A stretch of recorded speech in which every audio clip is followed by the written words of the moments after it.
Let's do this. Thank you. Owen Abbas Hussain here from FightHype.com, and I'm here with the man himself, Bryant Jennings. Bryant, it's been a good couple of weeks since we've seen you. You've just weighed in. You're looking good. You're looking happy, which is a good thing. Talk to me about how you're feeling.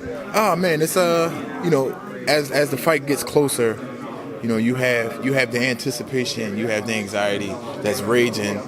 So it's like a peak. So the peak is like right before the weigh-in, and then once the weigh-in comes and everything just pretty much starts to go down, then it starts to go up again, as the fight day, and as you walking into the ring, and then boom, once you step foot in the ring, it's all gone, and then it's just time to fight. But I'm very excited, and like you said, very calm, very much in shape.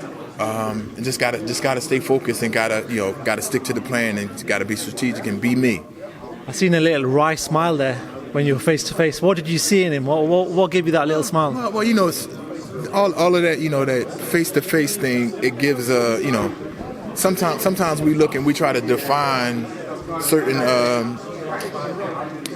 reactions and certain facial expressions. We try to define that within how that fighter feels about this particular fight. So we look and most people say, oh yeah, we see fire in his eyes, or we seen his eye twitch and he's scared and all that. I really don't try to define that, but I try to keep mine. I keep my face on that way that they don't think that they can gain momentum by looking at me and thinking that just because I blink don't mean I'm scared. It's like I got contacts in, so if I blink.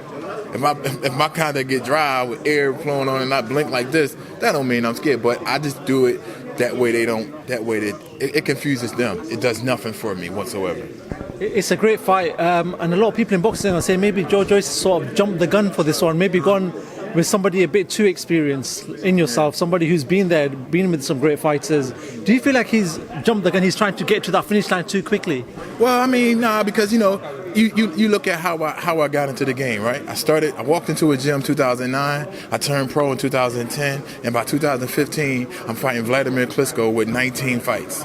If that's not jumping the gun, that's not jumping the gun on life experience boxing in all aspects. That was jumping the gun, But I succeeded even in the defeat. Just was like, wow, this guy belongs here. So, those type of attitudes and that type of energy is what's needed in this boxing game, because sometimes we can sit around and we can wait and it just don't happen. So a person like me, I always wanted the tougher fighters. I always wanted the biggest and baddest fighters. That way, if I'm not supposed to be here, if I don't belong here, let me know right now.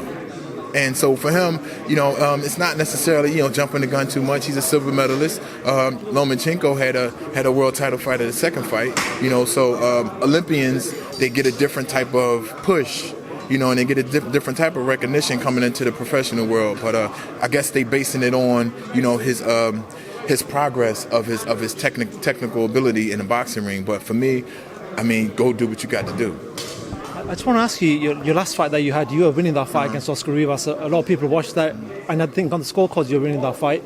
How disappointing was that you were winning it and then ran the last round that, what came? Yeah, it was very disappointing from the beginning, but I allowed a lot of things to penetrate, my focus. And, based on the place where it was at, this just the whole atmosphere. It was a lot of things that, that just was it wasn't put together. And then it was other things that, it was a combination of things that I could blame myself to and never discredit the fighter. Always give credit to the fighter, because whoever comes in the show, that's on you. If you don't bring your best, that's on you. The other fighter is bringing whatever he has. So if you lose, then you can't blame it on the other fighters. If it wasn't for okay. You got all blame it on yourself. So that's what I did. But it was very disappointing. But you get over it. It's life. Boom, it happens. Let it go. You can't do nothing. Brian, a couple of years ago, you were sort of on fringe of the world title. Now you see all these young guns coming. And when I mean young guns, I mean people like Anthony Joshua have come into the fray. Yeah. You've got people like Tyson Fury. You've got these big boys now, Deontay Wilder, somebody who you've seen grow up. Where are you? What stage are you at in your career at this present time? Is it another push for a world title? Is that the ultimate goal? Yeah, it's always another push. It's always another push. Especially based on the opportunities, especially based on, pretty much where you're at in life mentally, though, too, because there's a lot of things that, that people don't understand that boxers go through.